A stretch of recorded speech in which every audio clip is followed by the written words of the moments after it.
Shalom Bapak Ibu Saudara semuanya. Apa kabar hari ini? Dahsyat, luar biasa. Yes.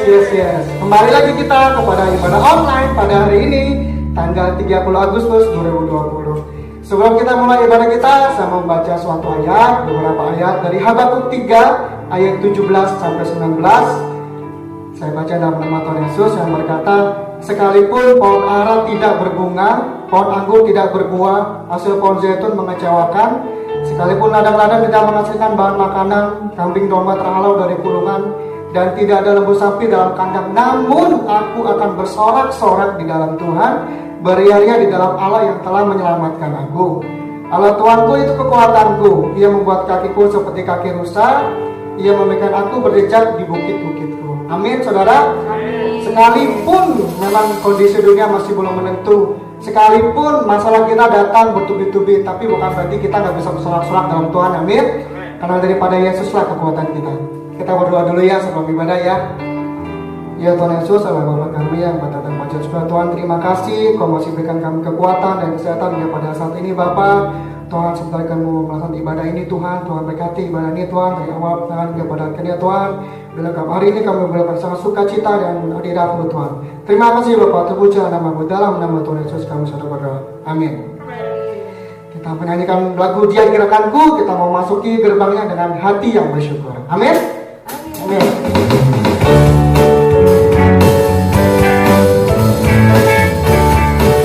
Ayo masuki gerbangnya dengan hati yang bersyukur. Mukanya harus senyum, amin. Mana muka yang bersyukur?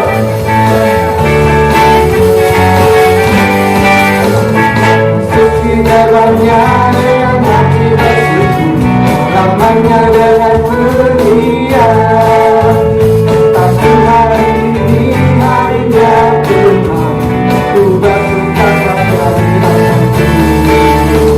masuki gerbangnya dengan hati bersyukur, ramainya dengan berian. Tapi hari ini harinya Tuhan, ku bersuka cita. Dia gerakanku, Dia gerakanku, oh Dia gerakanku, ku bersuka cita. Dia gerakanku, oh Dia gerakanku, ku bersuka cita. Ada sukacita pada hari ini, amin. Amin. Masuki gerbangnya dengan hati bersyukur, lamanya dengan pujian. Tapi hari ini harinya Tuhan, ku bersuka cita.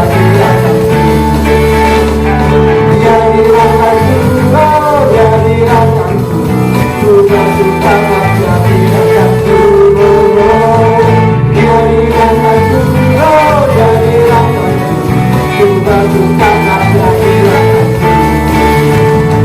Dia gerakanku, oh Dia gerakanku, Dia gerakanku, oh Dia gerakanku, oh Dia gerakanku, ku bersuka cita. Dia gerakanku, oh Dia gerakanku, ku bersuka cita. Dia gerakanku, oh Dia gerakanku, ku bersuka cita. Ku bersuka cita. Ku bersuka cita.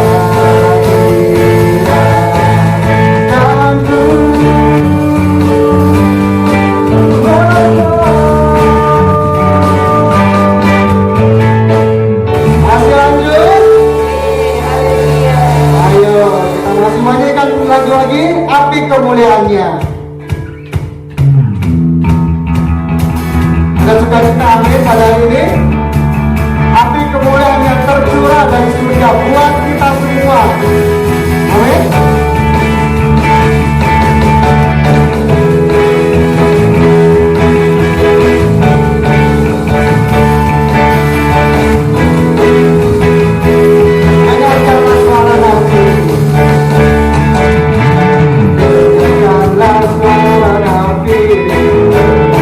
Semua umatnya, Tuhan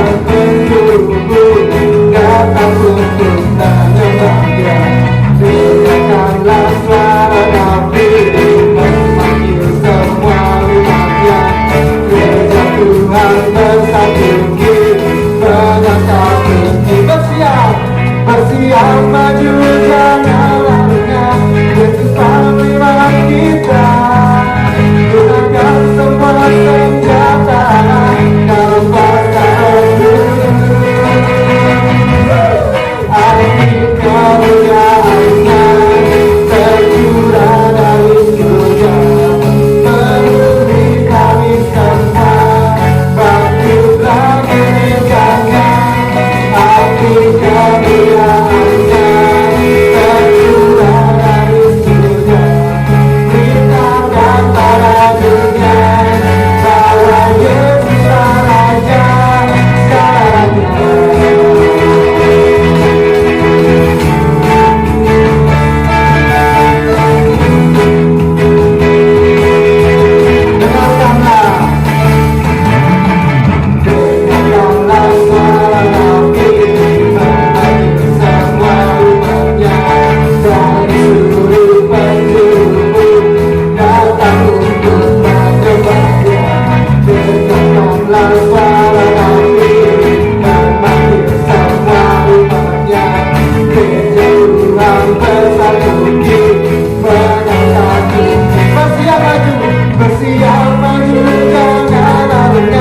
Yesus panglima kita, gunakan semua senjata dalam pasang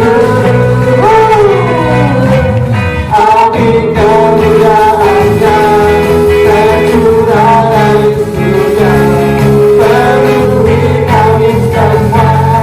Bangkitlah gerejanya, api kemuliaannya tercurah dari surga, beritakan pada dunia bahwa Yesus Raja. Api kemuliaannya tercurah dari surga, penuhi kami semua. Bangkitlah gerejanya, api kemuliaannya tercurah dari surga, beritakan pada dunia bahwa Yesus Raja segalanya.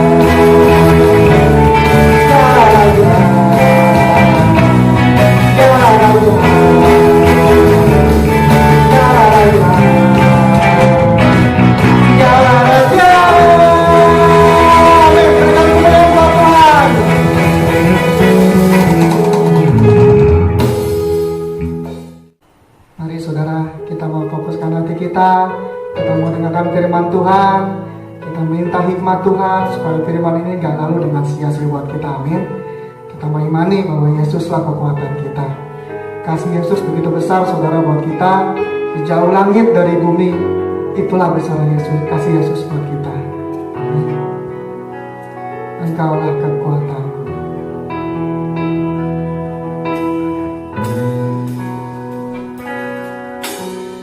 Engkaulah kekuatanku, tempat perlindunganku saat badai menerpa. Aku tak akan goyah, aku tak akan goyah, kau sertaku.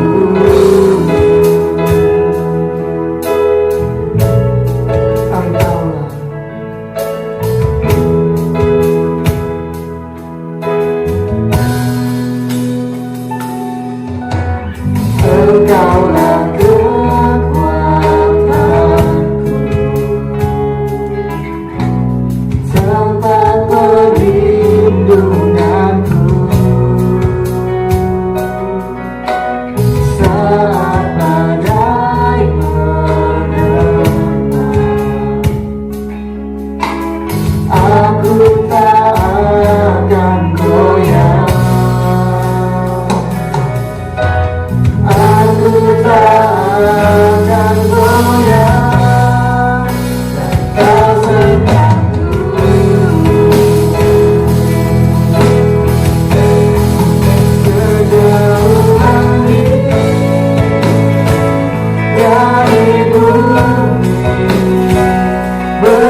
Salam jemaat yang dikasihi oleh Tuhan, apa kabar?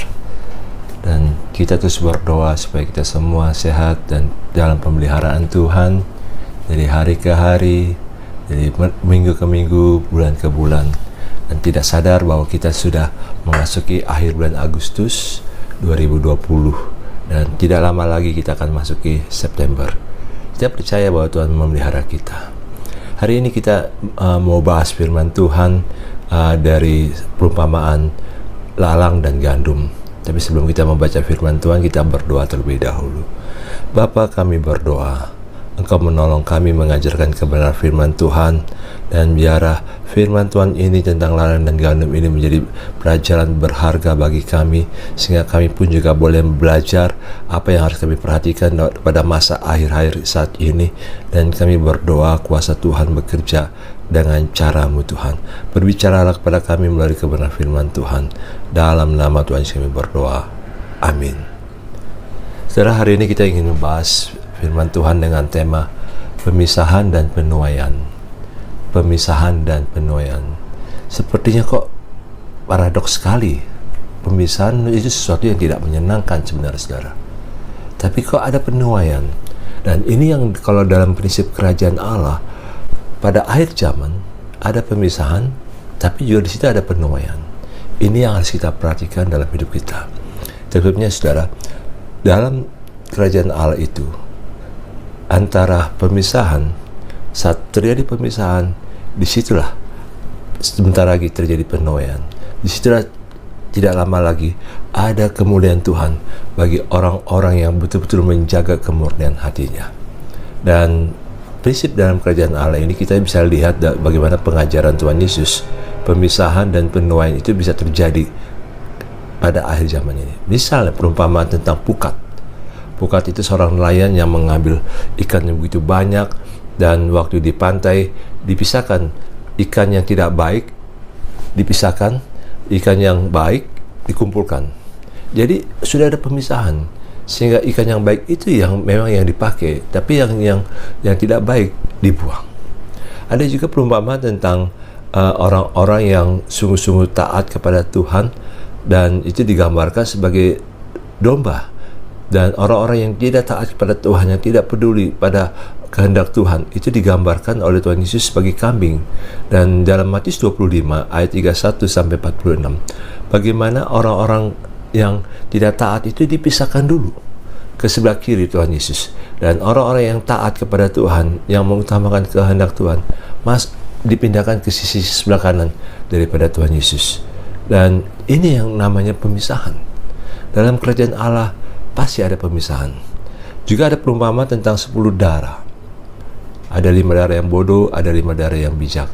Dan 5 darah yang bijak ini masuk dalam perjamuan kawin. Tapi 5 darah yang bodoh tidak bisa masuk. Dan itu terjadi pemisahan. Padahal mereka sahabat. Jadi kita bukan berbicara seolah-olah ada perpisahan yang karena kemanusiaan, bukan. Tapi karena dalam kerajaan Allah, pemisahan itu bisa terjadi pada zaman akhir ini, menjelang kedatangan Yesus. Dan ini yang kita mesti menjaga diri kita. Termasuk yang terakhir ini adalah tentang gandum dan lalang. Dan pada penuaian itu, lalang diambil dulu dan dibuang ke neraka dalam api, tapi gandum disimpan dalam lubung Tuhan kita. Nah, mari kita membaca firman Tuhan, saudara, tentang gandum dan lalang ini dari Matius 13 ayat 24 sampai 30, ayat 36 sampai 43. Ini perumpamaan gandum dan lalang yang diajarkan oleh Tuhan Yesus. Mari kita, saudara boleh membuka firman Tuhan. Mungkin saudara pegang handphone, saudara bisa memegangnya, dan saudara bisa membaca bersama-sama dari ayat 24, dari Matius 13 ayat 24 sampai 30. Demikian firman Tuhan. Yesus membentangkan suatu perumpamaan lain lagi kepada mereka. Katanya, hal kerajaan surga itu seumpama orang yang menaburkan benih yang baik di ladangnya. Tetapi pada waktu semua orang tidur, datanglah musuhnya menaburkan benih lalang di antara gandum itu. lalu pergi. Ketika gandum itu tumbuh dan mulai berbulir, nampak jugalah lalang itu. Maka datanglah hamba-hamba tuan ladang itu kepadanya dan berkata, Tuan, bukankah benih baik yang Tuan taburkan di ladang Tuan? Dari manakah lalang itu? Jawab tuan itu, seorang musuh yang melakukannya. Lalu berkatalah hamba-hamba itu kepadanya, jadi maukah Tuhan supaya kami pergi mencabut lalang itu? Dalam ayat 29, tetapi ia berkata, jangan, sebab mungkin gandum itu akan ikut tercabut pada waktu kamu mencabut lalang itu. Biarkanlah keduanya tumbuh bersama sampai waktu menuai. Pada waktu itu aku berkata kepada para penuai, kumpulkanlah dahulu lalang itu dan ikatlah berberkas-berkas untuk dibakar. Kemudian kumpulkanlah gandum itu ke dalam lumungku. Maka Yesus pun meninggalkan orang banyak itu lalu pulang. Murid-muridnya datang dan berkata kepadanya, jelaskanlah kepada kami perumpamaan tentang lalang dan di ladang itu.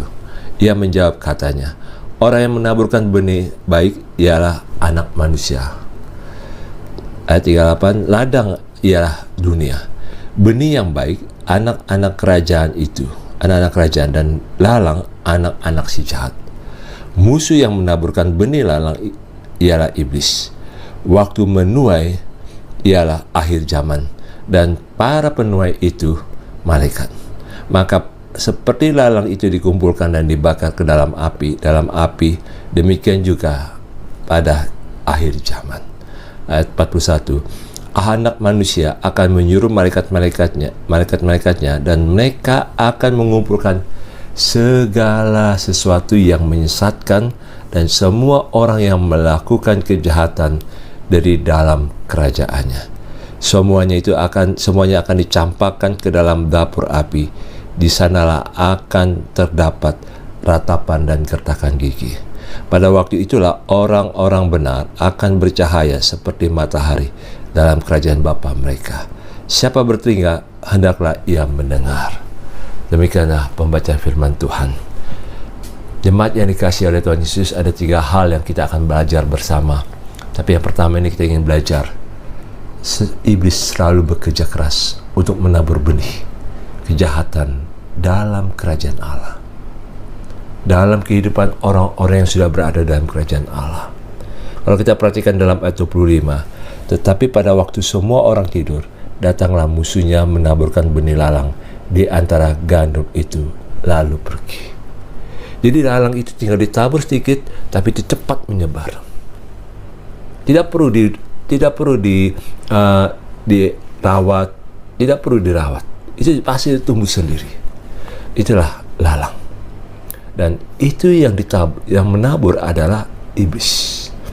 Iblis berusaha terus mempengaruhi orang-orang dalam kerajaan untuk ada benih-benih kejahatan, benih-benih yang dari kegelapan, benih-benih yang membuat dia jauh dari Tuhan.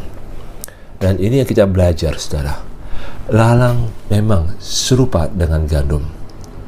Tapi kalau pada waktu gandum itu berbulir, gandum menunduk, tapi lalang itu tegak ke atas. Itu perbedaannya. Iblis bekerja supaya orang-orang yang dalam kerajaan Allah bisa jadi orang-orang ini sudah percaya pada Tuhan Yesus, bisa jadi orang ini sudah lahir baru.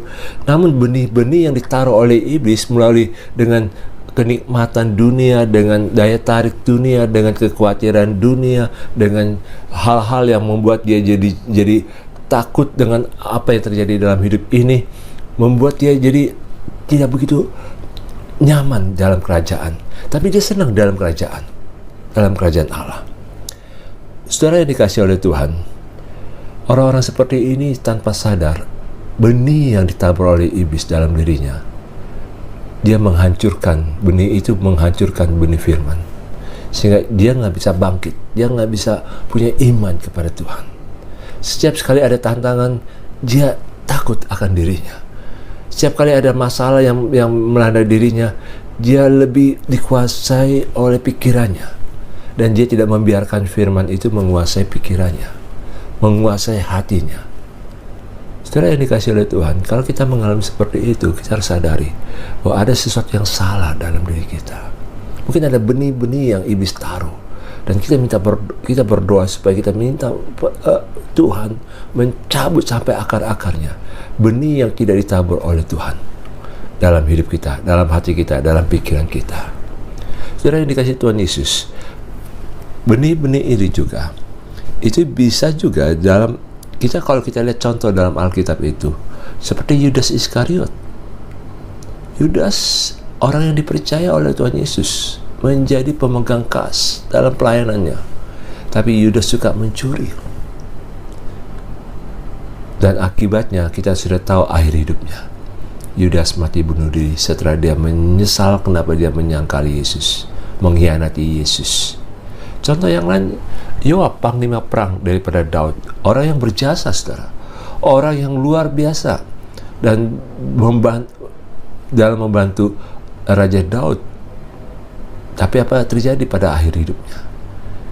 Waktu Daud mau meninggal dan diserahkan tahtanya kepada Salomo, Daud memberikan pesan, perhatikan kehidupan Yoab, sebaiknya dia harus disingkirkan.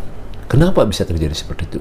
Karena Yoab lebih mengutamakan kehendak dirinya daripada kehendak Tuhan. Yoab memang orang yang berjasa, tapi di mata Daud dia berbahaya. Saudara yang dikasih Tuhan Yesus, banyak sekali terjadi seperti itu. Dalam kerajaan Allah, dalam pelayanan-pelayanan, ada saja orang-orang yang bermasalah yang ada dalam sekitar kita. Dan itu sebabnya iblis selalu mau menabur benih-benih itu. Bisa jadi benih-benih itu adalah kepahitan, kemarahan, kegeraman. Jadi kalau kita mengalami kepahitan, kemarahan, dan kegeraman terhadap seseorang, itu merupakan benih yang iblis taruh. Dan itu mengakibatkan kita tidak bisa bertumbuh iman kita. Kita tidak bisa mengeksplor potensi ilahi dalam diri kita. Bisa juga itu benih yang ditabur oleh iblis, kita ditaruh untuk meragukan kemampuan Tuhan dalam menolong kita. Iblis membisikkan sesuatu, belum tentu Tuhan bisa tolong. Jadi bukankah ada ora et labora, berdoa dan bekerja? Artinya apa? Iblis menaruh, kalau kamu berdoa bukan hanya berdoa, soalnya kamu harus bekerja juga, dan kamu harus pakai dengan usaha kekuatan sendiri. Padahal firman Tuhan mengajarkan kadang-kadang ada saat dimana kita harus menantikan pertolongan Tuhan, tapi ada saat memang kita harus bergerak. Dan ini yang iblis taruh. Pada saat tidak ada pertolongan Tuhan, kita kecewa dan kita akhirnya meragukan pertolongan Tuhan dalam hidup kita. Ada juga orang yang lebih mengejar karir daripada mengejar Tuhan.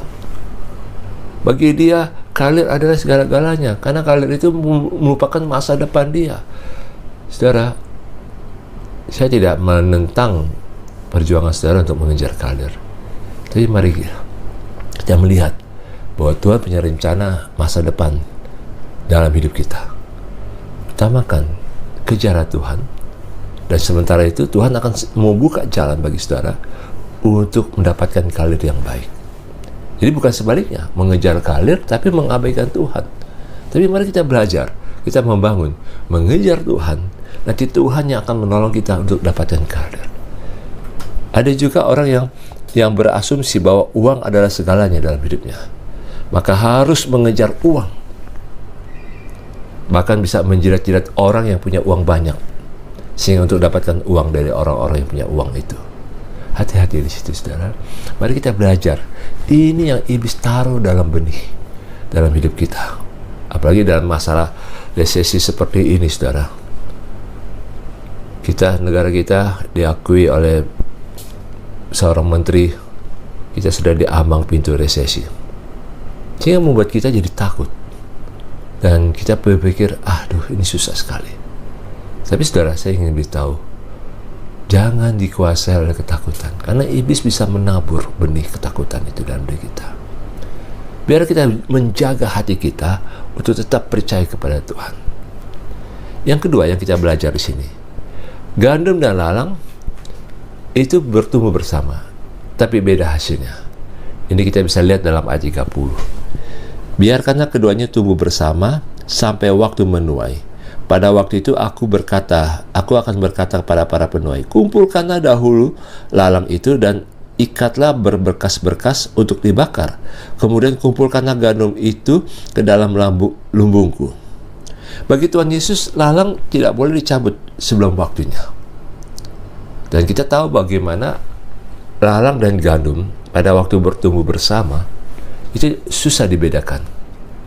Nah, dan Tuhan membiarkan keduanya bertumbuh bersama dalam tempat yang sama. Artinya gini saudara, bisa jadi kita dengan beberapa orang yang kita kenal baik, kita bisa bersama-sama mendengar pengajaran firman Tuhan, kita bisa melayani bersama, kita bisa tertawa bersama, kita bisa berdoa bersama, membangun pelayanan bersama, dan kita menikmati persekutuan yang indah. Namun saudara, ada waktunya nanti baru muncul pada saat ada perbedaan antara lalang dan gandum. Tadi kita sudah melihat cara membedakan lalang dan gandum. Pada waktu bersamaan belum waktunya berbulir gandum itu sama. Tapi begitu gandum itu berbulir, berisi, dia akan menunduk. Tapi lalang akan menonjol ke atas. Itu perbedaannya. Pada saat musim menuai, di sini yang kita lihat saudara, pada saat musim menuai, lalang yang dikumpulkan dulu, karena bisa dibedakan mana lalang dan mana gandum.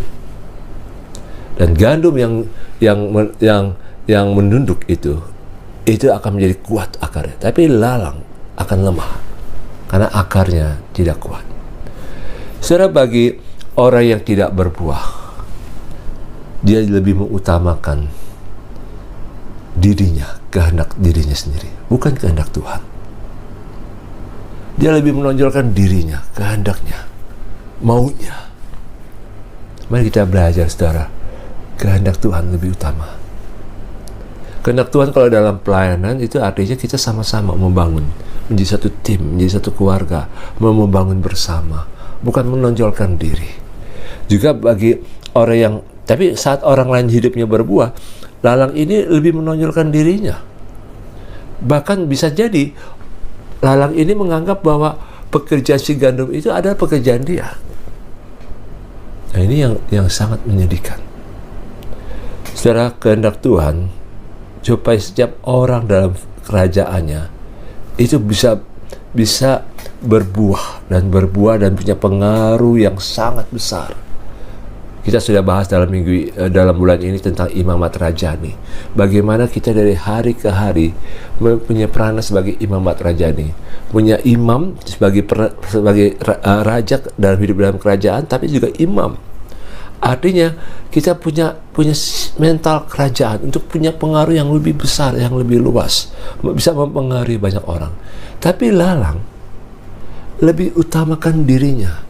Tapi pada saat dia mengalami bagaimana, ini agak susah bagi saya, dia akan menganggap bahwa, aduh ini saya nggak bisa lakukan. Tapi yang penting dirinya menonjol, kehendak dirinya lebih kuat. Sebenarnya ini hal yang sangat menyedihkan sebenarnya. Hal yang sangat menyedihkan. Mari saudara kita belajar, biar kita lebih utamakan kehendak Tuhan. Sehingga kehendak diri kita, ego kita mati. Hidup dalam kerajaan Allah adalah hidup di mana kita mematikan ego kita, mematikan kemauan kita, mematikan hasrat kita, dan kita biarkan hasrat kita dikuasai oleh Tuhan sendiri. Saudara yang dikasihi oleh Tuhan Yesus, orang-orang yang menjadi lalang ini lebih mengutamakan apa yang saya peroleh dalam pekerjaan Tuhan, dalam melayani. Bisa jadi dia seolah-olah melayani Tuhan, tapi dia lebih mengejar harta, mengejar kehormatan, mengejar kedudukan. Apalagi kalau misalnya orang-orang ini sudah punya kedudukan di tempat-tempat hal-hal di organisasi di luar gereja yang terhormat, pasti ditawarkan untuk mendapatkan kedudukan yang terhormat dalam gereja. Saya tidak menyindir seorang, bukan, tapi saya ingin beritahu, kita harus mengoreksi diri kita. Jangan sampai kita masuk dalam kerajaan Allah, dalam melakukan pelayanan pekerjaan Tuhan, kita mengatakan bahwa saya lebih dibutuhkan dalam kerajaan Allah. Saudara, siapakah kita ini? Kita ini hanya manusia debu. Nggak ada apa-apa dalam hidup kita ini. Nggak ada sesuatu yang kita bisa banggakan. Kalau kita dipercayakan, itu karena anugerah Tuhan. Bukan karena kehebatan kita. Bukan karena kepintaran kita. Bukan karena talenta kita. Tapi Tuhan memberikan kepercayaan itu karena Tuhan memberikan kepercayaan. Kasih karunia. Hargailah kasih karunia Tuhan itu. Justru orang-orang yang menjadi gandum makin menyadari kalau dia diberikan kehormatan, itu adalah kasih karunia. Bukan karena dirinya, itu karena Tuhan. Kalau dia mendapatkan kedudukan, itu bukan karena dirinya, tapi karena kasih karunia. Bukan karena kedudukan yang dapat tertinggi sehingga dia merasa inilah segala-galanya. Hati-hati saudara, jangan seperti ini. Ataupun juga mungkin dia dapat uang yang banyak dari pelayanannya, dan dia bisa berfoya-foya, dia punya rumah yang mewah, punya mobil yang mewah. Saya tidak menyalahkan orang yang punya rumah yang mewah dan mobil yang mewah, bukan. Tapi bukan itu yang kita kejar. Kita harus menjadi gandum. Kenapa? Susah membedakannya, tapi hasilnya yang berubah, yang berbeda. Gandum itu selalu utamakan kehendak Tuhan. Gandum selalu menundukkan diri karena dia menghargai kasih karunia Tuhan. Dan bagi orang yang tidak berbuah, yang tidak bisa berbuah, dia lebih mengatakan bahwa ini saya. Siapakah saya ini? Saat orang lain hidupnya berbuah, lalang itu selalu menonjolkan dirinya dan seolah-olah dia melakukan yang sudah hebat dalam hidupnya. Mari saudara, kita melihat di sini ada perbedaan yang sangat besar pada saat gandum sudah punya berbuah, berbulir, tapi lalang lebih mengutamakan dirinya. Bila orang-orang seperti ini, orang-orang seperti lalang ini, tujuannya tidak tercapai, bisa jadi dia pindah ke gereja lain, bisa jadi dia pindah ke organisasi lain, bisa jadi dia bangun gereja baru. Tapi gandum, dia lebih utamakan kehendak Tuhan. Kalaupun juga tepat dia melayani dan tidak efektif bagi dia, tidak membuat dia bisa lebih berbuah lagi dalam hidupnya, dan Tuhan pimpin dia untuk berbuah, pasti dia tetap berbuah dan makin berbuah. Yang ketiga saudara, yang kita lihat di sini, belajar siapa lalang yang sesungguhnya, yang akhirnya dipisahkan oleh Tuhan Yesus. Dalam ayat 41 dikatakan demikian, anak manusia akan menyuruh malaikat-malaikatnya dan mereka akan mengumpulkan segala sesuatu yang menyesatkan dan semua orang yang melakukan kejahatan dari dalam kerajaannya. Di sini kita lihat ada dua kelompok yang dijelaskan oleh Tuhan Yesus.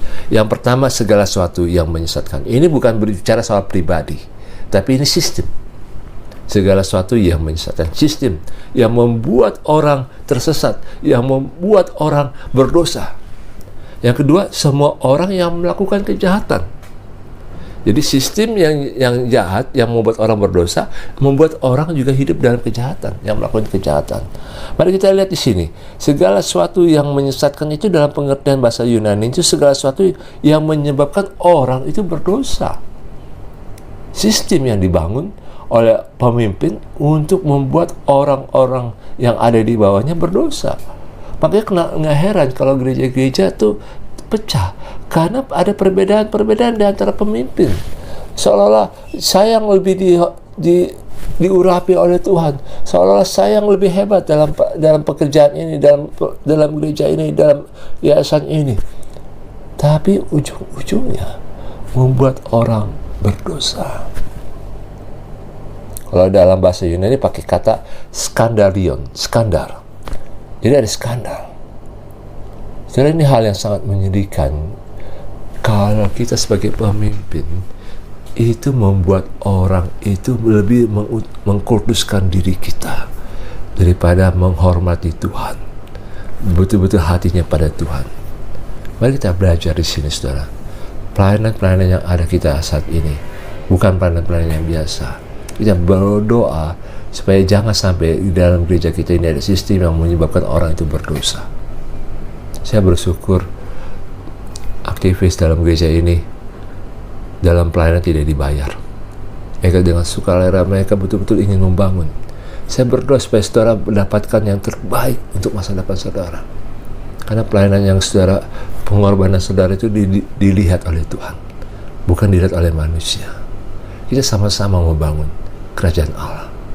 Yang kedua adalah semua orang-orang yang berbuat dosa, orang-orang yang melakukan kejahatan, orang-orang yang tidak menghargai firman Tuhan dalam hidupnya, sehingga dia lebih mengutamakan dirinya, keegoannya dan kemarahannya, dan dia buat lakukan hal yang jahat.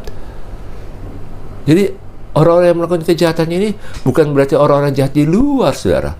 Orang-orang jahat di luar itu sudah pasti dihukum, saudara. Penjahat-penjahat pasti dihukum. Tapi dalam kerajaan Allah, orang-orang yang melakukan kejahatan ini adalah orang-orang yang tidak melakukan kehendak Allah. Kita bisa lihat dalam Matius 7 itu ayat 24-27 itu, saudara. Bagaimana orang-orang yang katakan pada Tuhan pada akhir zaman, Tuhan, Tuhan, bukankah saya sudah bernubuat dalam namamu?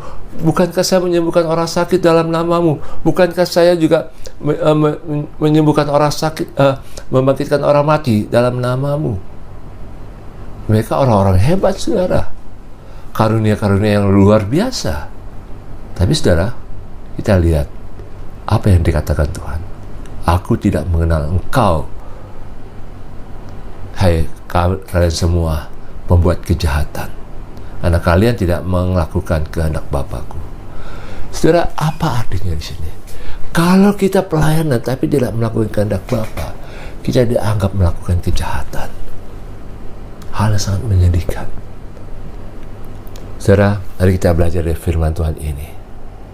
Jangan biarkan kita dipisahkan dari kerajaan. Tapi kalaupun juga kita mengalami ada orang-orang yang dipisahkan oleh Tuhan, kita harus melihat inilah musim penuaian. Jangan kita pesimis. Inilah musim penuaian. Dan kita harus bangkit bersama untuk masuk dalam penuaian bersama para malaikat. Karena Tuhan sedang mengutus malaikatnya untuk memisahkan mana lalang dan mana gandum. Amin. Mari kita berdoa. Bapa, kami berdoa supaya firman Tuhan ini begitu berbuah, bertumbuh dalam hati kami. Tolong kami Tuhan, supaya kami tidak menjadi lalang. Tolong kami juga singkapkan rahasia-rahasia firman Tuhan, rahasia-rahasia apa yang ada pada diri kami. Kalau ada benih yang selama ini, benih yang ditabur oleh iblis dalam diri kami yang tidak kami sadari, Tuhan, kami berdoa, singkapkan Tuhan. Jangan biarkan itu tetap jadi misteri bagi kami. Dan itu Tuhan singkapkan, bukakan dalam hidup kami Tuhan, sehingga kami boleh buang pikiran-pikiran yang salah, pikiran-pikiran yang ditabur oleh dari iblis ini. Kami berdoa Tuhan sungguh menolong kami untuk orang yang mengutamakan kehendak Tuhan dan berbuah bagi Tuhan. Kami boleh menjadi gandum yang memang berbuah, dan kami tidak menonjolkan diri, kami tidak menganggap bahwa ini adalah kehebatan kami. Ini adalah kasih karunia Tuhan. Kalau kami boleh melayani-Mu Tuhan, berkati kami semua Tuhan. Kami juga berdoa Tuhan supaya Engkau menolong bangsa ini Tuhan. Kami minta belas kasihan-Mu. Beberapa minggu ini sangat tinggi sekali Tuhan kenaikan COVID ini. Kami berdoa sembuhkan yang sakit, biarlah Tuhan yang sembuh lebih banyak daripada yang sakit. Kami minta belas kasihan-Mu Tuhan. Kami berdoa supaya kami semua, jemaat kami ini Tuhan, dan keluarga kami tidak ada kena COVID Tuhan. Tetangga-tetangga kami pun tidak ada kena COVID. Kami berdoa teman-teman kantor kami, teman-teman kerja kami, teman-teman yang di sekolah kami Tuhan, kampus kami, tidak ada yang kena COVID Tuhan. Engkau menolong kami semua. Kami juga berdoa Tuhan, Engkau menolong ekonomi bangsa ini. Biar ada pertolongan-Mu yang besar bagi kami Tuhan, untuk supaya ekonomi kami boleh menonjol, boleh naik lagi, tidak masuk dalam resesi. Tuhan, kami berdoa Tuhan supaya nanti kuartal keempat ini Indonesia bisa naik 5%. Kami berdoa walaupun ini sebenarnya sangat berat, tidak mungkin, tapi kami berdoa supaya Tuhan sendiri yang membuat kami. Terima kasih karena pemerintah sudah bergerak dengan UMKM dan ini akan terus biara, ini ekonomi bisa bergerak banyak lagi. Berkati kami semua Tuhan. Kuasa Tuhan bekerja dengan cara-Mu yang ajaib. Terima kasih Tuhan Yesus, terima kasih untuk semuanya ini. Dalam nama Tuhan Yesus kami berdoa. Amin. Saudara, kita mau mengakhiri ibadah kita, dan marilah saudara siapkan hati saudara dan terimalah berkat Tuhan bagi kita sekalian. Tuhan memberkati engkau dan melindungi engkau. Tuhan mengerti pergumulan hatimu, bagaimana gejolak-gejolak dalam dirimu. Tuhan akan memegang, Tuhan akan ambil alih, Tuhan akan berjalan bersamamu. Seperti Tuhan juga karena seperti sapi yang berjalan bersama-sama dengan memikul kuk yang bersama, dan engkau diajarkan oleh Tuhan cara menghadapi situasi apapun juga. Dan kasih karunia Tuhan, damai sejahtera Tuhan memenuhi hidupmu mulai dari sekarang sampai selama-lamanya. Tuhan Yesus memberkati.